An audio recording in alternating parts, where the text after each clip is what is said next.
जय श्री कृष्ण। कैसे हैं आप? स्वागत है आपका। पार्थाय प्रतिबोधितां भगवता नारायणेन स्वयं व्यासेन ग्रथितां पुराणमुनिना मध्ये महाभारतम् अद्वैतामृतवर्षिणीं भगवतीम् अष्टादशाध्यायिनीम् अम्ब त्वामनुसन्दधामि भगवत् गीते भवद्वेषिणी। कृष्णचंद्र भगवान की जय हो। गीता माता की जय हो। गुरु कृपा का अवलंबन लेकर नमन कर रहे हैं हम, और नमन करने के साथ साथ आचमन कर रहे हैं, रसपान कर रहे हैं उस दिव्य गान का, जिसके विभूति योग नामक 10वें अध्याय में कल हमने प्रवेश किया। और भगवान स्वयं अपनी विभूति बताते हुए हमारे लिए प्रेरणा के प्रचुर संकेत छोड़ रहे हैं कि हम अपने आप को संभालें, और संभालने के लिए जो संबल श्री कृष्ण की वाणी से प्राप्त हो रहा है उसको ग्रहण कर लें। तो ये जो ग्रहण करने वाली बात है, वहां पर हमारे लिए अर्जुन जैसे जो शिष्यत्व उनके भीतर का प्रकट हुआ, और जो जगत गुरु योगेश्वर का ये जो गुरु वेश है मधुर, इसकी तरफ हम बढ़ रहे हैं 10वें अध्याय के तीसरे श्लोक के साथ। यो मम जमनादिं च वेत्ति लोकमहेश्वरम् असम्मूढ़ समर्थ्येषु सर्व पापैः प्रमुच्यते। अब देखिए, इसमें पहले इसका अर्थ देख लीजिए, फिर देखिए आप कितना जोरदार आश्वासन भगवान ने हमको दिया है। अर्थ क्या है इसका? ये विभूति योग है, आपको पता है, भगवान अपनी मर्जी से बता रहे, क्योंकि उनको अर्जुन के ऊपर 9 अध्याय तक बातचीत करते करते कॉन्फिडेंस, मतलब मैं अपने शब्दों में ऐसे पकड़ के कह रहा हूँ, कॉन्फिडेंस आ गया कि बंदा मेरी बात समझ रहा है। और जब समझता है तो उनके अंदर की जो करुणा है वो और अधिक छल छलाकर प्रकट हो रही है। तो तीसरा जो श्लोक है इसमें, इसका अर्थ है जो मुझको अजन्मा अर्थात वास्तव में जन्म रहित, कौन कह रहे हैं? कृष्ण भगवान कह रहे हैं। सशरीर सदेह खड़े हैं, किनके सामने? अर्जुन के सामने, कुरुक्षेत्र के मैदान में। और विभूति योग है ना, तो स्वयं अपनी जो महिमा राज विदराज गुह्य के बाद में अब वो गूढ़ बात को और ऐसे सीधे सीधे बता रहे हैं कि जो मुझको अजन्मा, वास्तव में जन्म रहित, अनादि, अनादि उसको कहते हैं जिसका कोई आदि नहीं है, कोई अंत नहीं है, और जो सबका कारण है। तो जो मुझको अजन्मा अर्थात वास्तव में जन्म रहित, अनादि और लोकों का महान ईश्वर तत्व से जानता है, उसका क्या होता है? वो मनुष्यों में ज्ञानवान पुरुष संपूर्ण पापों से मुक्त हो जाता है।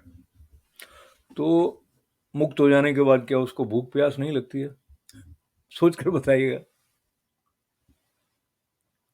लगती है, पर उसको ये पता होता है कि जो प्यास लग रही है वो भी देने वाला वो है, और जो उस प्यास का हेतु है, जैसे जल है तो जल भी उसका दिया हुआ है। तो सर्वत्र वो हरि भासता है, इस भाव से भर जाता है। ये बात इसमें कहाँ आई है? क्योंकि वो ईश्वर को आदि अंत रहित जानने के साथ साथ ये जान रहा है कि जो कुछ भी है सृष्टि करता वही है, और वही साक्षात श्री कृष्ण रूप में मेरे सामने है, जो हमको, अर्जुन जी को आत्मयुक्त होकर जीवन को अपनाने की जब सीख दे रहे हैं, तो सबसे बड़ा जो पाप कहा गया, अपने आप को सीमित मानना एक प्रकार से पाप कहा गया। आई मीन, क्योंकि हम अपने आप को देव मानते हैं तो बद्ध मान लेते हैं, और ऐसा है कि जो विपत्ति आती है वो विष्णु के विस्मरण से आती है, ऐसा कहा गया। और उसका जो स्मरण है वो संपत्ति है। तो गीता माता हमको संपन्न बनाने की दिशा में बढ़ने का जो बोध दे रही हैं, उसमें ये जो पाप वाली बात है, इसके संबंध में स्वामी शिवानंद जी ऐसा कहते हैं कि जो अगर चंदन की लकड़ी आप जलाएंगे तो सांप वहां आसपास आएगा भी नहीं, भाग जाएगा। इसी तरह से जिसको यदि ईश्वर की अनुभूति हो गई, आहा, वो तो रम गया उसमें। उसको तो कृष्ण के अलावा और कुछ दिखता ही नहीं है। जो हमारे यहाँ कहते हैं मानव सेवा माधव सेवा, तो जो सेवा करने वाला है वो भी अगर सब जगह कृष्ण का दर्शन कर रहा है, ब्रह्म का दर्शन कर रहा है, या ईश्वर का दर्शन कर रहा है, या उस भाव से ओतप्रोत है कि ये एक ही है सृष्टिकर्ता, तो उसको पाप कैसे लगेगा? क्योंकि वो झूठ से बच गया, छल से बच गया, कपट से बच गया। तो जैसे स्वामी शिवानंद जी कहते हैं कि जैसे कि चंदन की लकड़ी जल गई, उसकी खुशबू फैल गई है, तो सांप उधर से आएगा नहीं। उसी तरह से जिसके भीतर सत्य की अनुभूति की सौरभ फैल गई, वो उसमें रम गया, तो वो पाप कर्म करने की तरफ प्रवृत्त होगा ही नहीं। यही बात जो हमारा तीसरा वाला श्लोक है विभूति योग में, इसकी दूसरी पंक्ति फिर से देखिए, असम्मूढ़ स मर्त्येषु सर्व पापै प्रमुच्यते।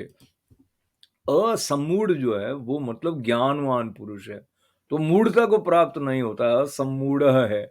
और असम्मूढ़ होने का अर्थ क्या है, वो पहले वाली लाइन में बता दिया उन्होंने कि जो उनको अजन्मा जानता है।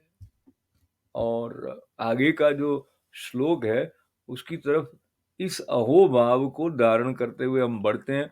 और वो श्लोक वैसे बहुत दिनों तक अपने साथ रहे, ऐसा श्लोक है, बल्कि उम्र भर भी रहे तो ऐतराज नहीं। देखिए आप इसमें विभूति बता रहे हैं, बुद्धिर ज्ञान सम्मोह क्षमा सत्यम दमः शमः सुख दुःखम भवो भावो भयम चाभयमेव च। इसका अर्थ क्या बताया है? दरअसल इसके और पांचवें दोनों श्लोकों के अर्थ कई स्थानों पर एक साथ दिए गए हैं, लेकिन हम चौथे पे आज रुक जाएंगे। उसमें इन्होंने कहा है कि जो देखिए बुद्धि शब्द आया ना यहाँ पे, तो निश्चय करने की जो शक्ति है उसको बुद्धि कहते हैं। निश्चय करने की शक्ति यथार्थ ज्ञान, एक तो झूठा ज्ञान है कि यथार्थ ज्ञान है। असम्मूढ़ता, क्षमा, सत्य और दम और शम, मन का निग्रह, और उसके बाद में सुख दुख और भय अभय, ये सब। तो भवो भावो भयम चाभयमेव च, तो ये सब क्या है? मैं हूं, वो अपनी विभूति बता रहे हैं। तो इसमें एक रोचक बात यह है कि उन्होंने यही नहीं कहा कि मैं सुख ही सुख हूं। देखिए इसको पकड़ना बहुत मुश्किल है बात को, क्योंकि हम सोचते हैं सुखी हो रहे हैं तो इसका मतलब भगवान की कृपा है, लेकिन दुखी हो रहे तो नहीं हो रहे हैं, या भगवान दूर चले गए। इसमें कहा सुख भी वही है, दुख भी वही, स्वयं कह रहे हैं। और साथ में ये कहा कि आप भयभीत हैं तब भी भगवान आपसे भागे नहीं है दूर, और अभय में है तो भी भगवान में आप रमे हुए हैं। तो ये जो एक समग्रता है ईश्वर के स्वरूप की, वो जब विभूति योग में इस प्रकार हमारे प्रति वो प्रकट कर रहे हैं, इसमें कहीं ना कहीं हमारी आस्था को बल मिलता है। वरना कई बार हम चाहते हैं कि हम जैसा सोचते हैं वैसा होता है, तो इसका मतलब ईश्वर की कृपा है, नहीं तो नहीं है। अब यहाँ तो ईश्वर कह रहे भाई दुख भी आएगा, मैं ही हूं। इसमें लाभ क्या होगा अगर हम अपने हिसाब से सोचें? तो दुख है तब भी ईश्वर ने हमको छोड़ा नहीं है। सुख में तो छोड़ा ही नहीं, हो तो हमको पता लग जाता है। या कभी कभी हम दुख होता है तभी याद करते हैं। तो ये दोनों में उनके साथ एक सातत्य जो श्रद्धा के साथ स्मरण का है वो बना रहे, ऐसा संकेत इस श्लोक में जो मिल रहा है। उसके साथ साथ ये भी बात संत बताते हैं कि जो देह बुद्धि छूट जाती है, पाप कर्म के संस्कार अपने आप ही छूट जाते हैं। जैसे कि बीज को अगर आपने बुन दिया है तो उसमें अंकुर और कुछ आए नहीं, इस प्रकार तो ये जो वृत्तियां हैं जिनको लेकर जीव पाप कर्म की तरफ बढ़ता है, वो अपने आप ही समाप्त हो जाती हैं और जो अधर्म है, उससे वो अपने आप ही हट जाता है।